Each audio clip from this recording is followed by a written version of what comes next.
எல்லாருக்கும் வணக்கமக்கா. இது அயல்வாசி. போன வருஷம் ரிலீஸ் ஆன மலையாள படம் இப்போ நெட்ஃபிளிக்ஸ் ஓடிடியில் தமிழ் டப்பிங்ல இருக்கு. தாஜுவும் பெண்ணியும் க்ளோஸ் ஃப்ரெண்ட்ஸ்.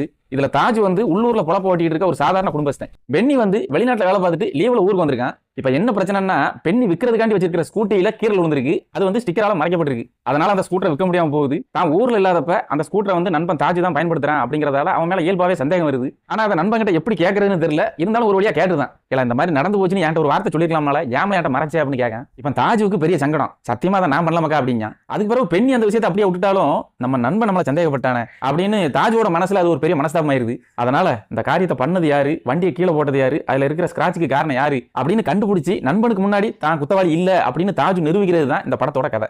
ஒரு சாதாரண கதை, இன்னும் சொல்ல போனா ஒரு சின்ன கண்டென்ட். அது அவ்வளவு கிரியேட்டிவிட்டியா யோசிச்சு த்ரில்லர் படம் மாதிரி கொடுத்துருக்காங்க. எனக்கு கதை சாதாரணமா இருந்தாலும் பரவாயில்ல, ஆனா படம் வித்தியாசமா இருக்கணும்பா அப்படின்னு நினைக்கிறது வேறும். தயவு செஞ்சு இந்த ரீ ரிலீஸ் கொடுமையில இருந்து எப்படியாவது எங்களை காப்பாத்துங்கப்பா அப்படின்னு கதறிட்டு இருக்க வேறும். இந்த படத்தை தாராளமா ஒரு வாட்டி பார்க்கலாம்.